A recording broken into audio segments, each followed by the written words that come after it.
Barish ki halki bundan shahar ki sadkan ko bigo rahi thin. Riyat ka wak da aur har koi opni gern minda. Ek choti si bakery k andar 68 sal ka David Akila Bathada. Uski ankan mind thakan ti aur chair parudasi. Uski bywai ko guzar hu das sal ho chuk the aur uska beta duzre shahar mine redada. Raz ki tara is ne bakery band karne ki tayari ki, magaris riyat kuchalag hon walada. Jab wo shutter garain laga to us ne dekha ke bahar ek choti si larki kari ti. As ke kapre gile the aur hoth mine ek parani si tasvir ti. David ne dervaza kola aur pucha, beta, tum idni riyat ko yahan kya kar rahi ho. Larki ne demia was mine kaha, mir paas paise nahi hain. Main surf is tasvir whale cake jaza cake dekna chati ti. David ne tasvir deki. Tasvir mine ek janam din ka cake de aur us ke sathi ke muskrati way orat. Larki ki onken bar a. Ye mary ma hain. Wo mujhe har sal janam din par cake lakar dedi thin. A flat wo nahi rahin. David kuch lamhan ke liye kamish ho gaya. Isne apni bywai ko yad kia. Dil ke kisi kone mine chupa wa dard jog yutha. Isne larki ko andar bulea aur kaha, aj tumara janam din hai. Larki ne sirhila dia. David ne bina kuch kahi bakery ke andar ya kari ke chota sa cake ter karna shuru kar dia. Ada ganta guzra aur firis ne cake par choti si mambati laga kar larki ke sam rock dia. Janam din mubarak ho. Larki ki ankan se ansu nikol I. Mir paas paise nahi hain. David muskaraya. Har cheese paise se nahi karidi ya sakti. Larki ne mambati bujai aur pali bar us riyat dil se muskarai. Agal din jab David bakery kolne aya to us ne dekha ke darways ke bahar ek chota sa note pada hai. As par likada, kal riyat op ne mujhe surf cake nahi dia. Op ne mujhe ye esas delaya ke dunia mine ab biak log majud hain. David ne note ko sambal kar apni jeb mine rock liya. Mahin guzart gay. Larki raz school ke bod bakery ain laji. Kabi safai mine madad kardi. Kabi customers ko muskrakar welcome kardi. Dear bakery fear say zinda si lagna laji. Ek din David bimar ho gaya aur kai din tak bakery nahi khol saka. Jab wo wapas aaya to us ne dekha ke bakery ke bahar logon ki lambi line laji way high. Shahar ke log is ki madad ke liye aida. Kisi ne dawan ke paise di, kisi ne bakery ki maramat karwai. David Heranda, tabis larki ne muskarate hukaha, op ne ek riyad mary madad ki ti. Main sab ko op ki kahani sunai. A flat sab op ki madad karna chat hain. David ki onken nam ho gayan.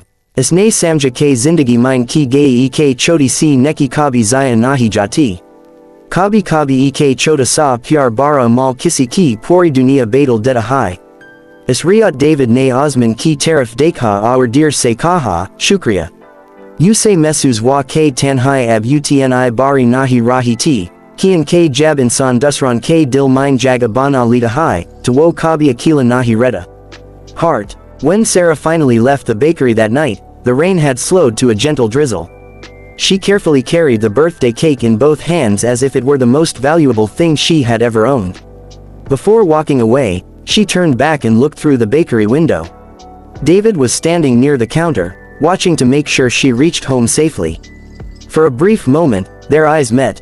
Sarah smiled. It was a small smile, but it carried more gratitude than words could express. David raised his hand and waved. As she disappeared into the darkness, he slowly locked the bakery door and stood quietly inside. The building felt different. For years, he had become accustomed to silence. He had accepted loneliness as a permanent part of his life. Every evening followed the same routine. He baked, served customers, cleaned the bakery, and returned home to an empty house. But that night was not the same. For the first time in many years, he felt something he had almost forgotten. Purpose. He sat in one of the empty chairs and looked around the bakery. The memories of Emily were still there.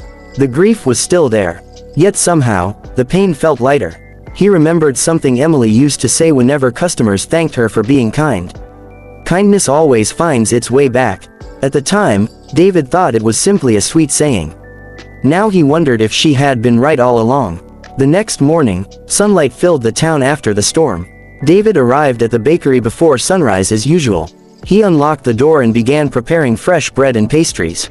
As he worked, he found himself wondering about Sarah. Had she enjoyed the cake? Had she celebrated her birthday? Had she smiled? The question stayed in his mind throughout the morning. Business was busy that day. Customers filled the bakery, ordering coffee and pastries before work. Around noon, David noticed a familiar face standing outside. It was Sarah. She looked very different from the previous evening. Her hair was neatly brushed. She wore clean clothes. Most importantly, she looked happier. David opened the door. "Hello, birthday girl." Sarah smiled. "I came to thank you." "You already thanked me. I wanted to do it again." David laughed. "Well, you're very welcome." Sarah reached into her pocket and handed him a folded piece of paper. "What is this?" "A letter." David carefully unfolded it. The handwriting was slightly uneven, showing that it had been written by a child. The note read, "Dear Mr. David, last night was the first time I smiled since my mom died. I thought birthdays would never be happy again. Thank you for reminding me that good people still exist. The cake was beautiful, and I know my mom would have loved it too. Thank you for making me feel special. Love, Sarah." David read the note twice. His vision became blurry. For several seconds, he could not speak. The words touched him deeply. After Emily died, he often questioned whether his work still mattered. Reading Sarah's letter gave him an answer. It mattered, not because of cakes, not because of money, but because people mattered. He carefully folded the letter and placed it inside his pocket. "I'll keep this forever," he said. Sarah smiled proudly. Over the following weeks, something unexpected happened. Sarah began visiting the bakery regularly after school. At first, she would simply stop by for a few minutes. She would sit near the window and do homework while David worked. Sometimes they talked, sometimes they simply enjoyed the peaceful atmosphere.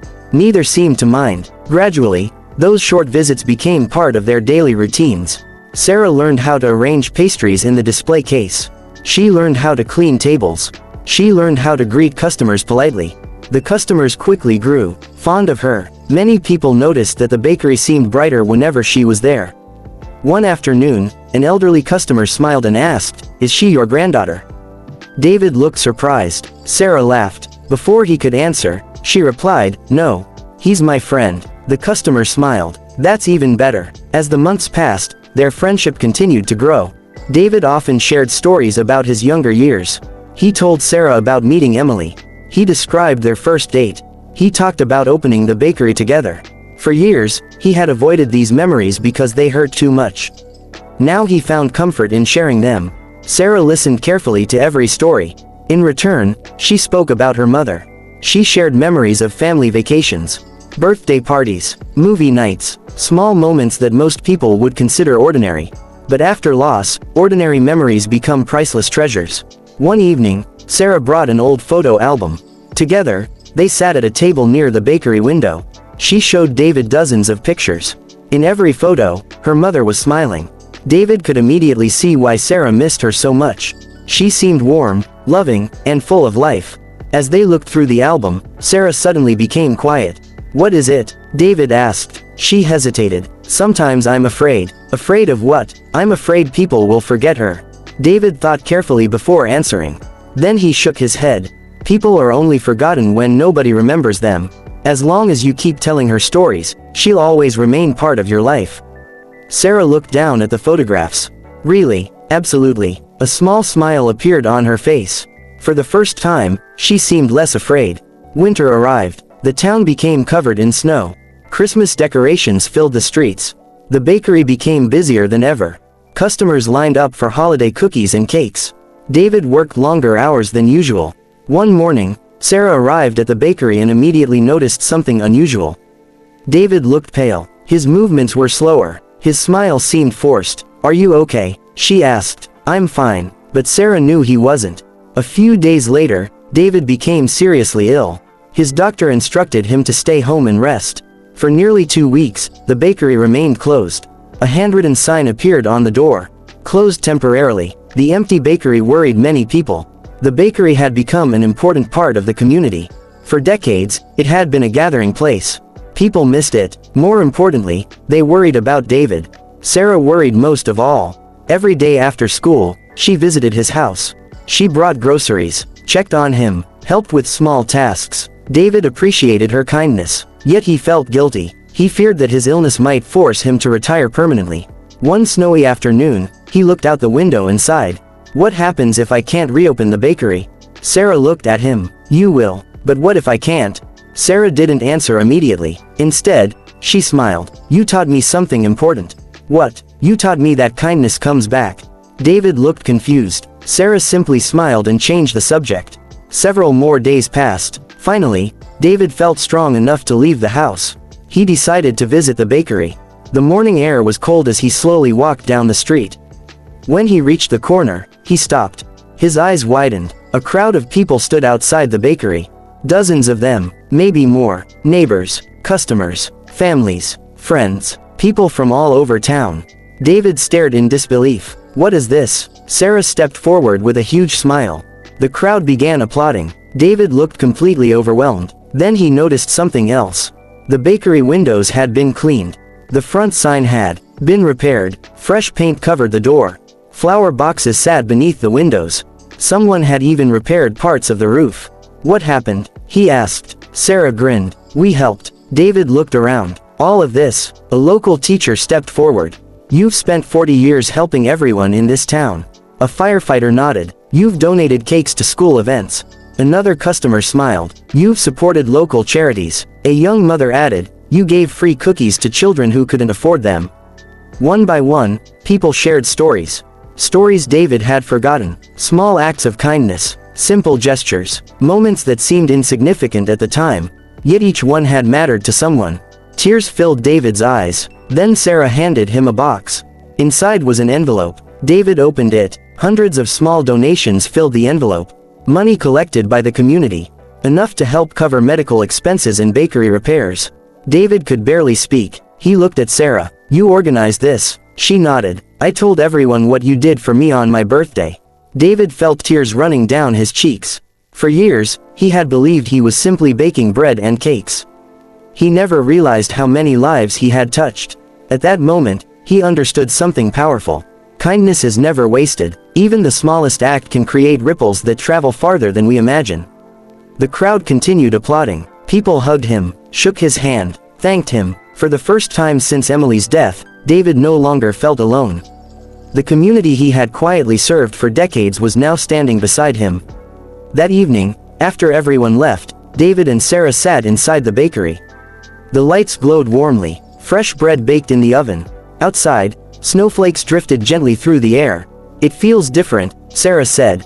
What does? The bakery. David smiled. Maybe because it's full of hope. Sarah nodded. For a while, neither spoke. Then David looked around the room. The place was still the same bakery. The same ovens, the same tables, the same walls, yet everything had changed, because a lonely baker had chosen to show kindness to a grieving little girl on a rainy night. And that single act had created a chain of compassion that brought an entire community together. David looked toward the ceiling and thought of Emily. For the first time in many years, the memories no longer brought only sadness. They also brought gratitude. He smiled softly. Some people leave this world, but the love they inspire continues through others. And in that little bakery, surrounded by friendship, kindness, and hope, David finally understood that while grief may stay with us forever, so can love. Heart.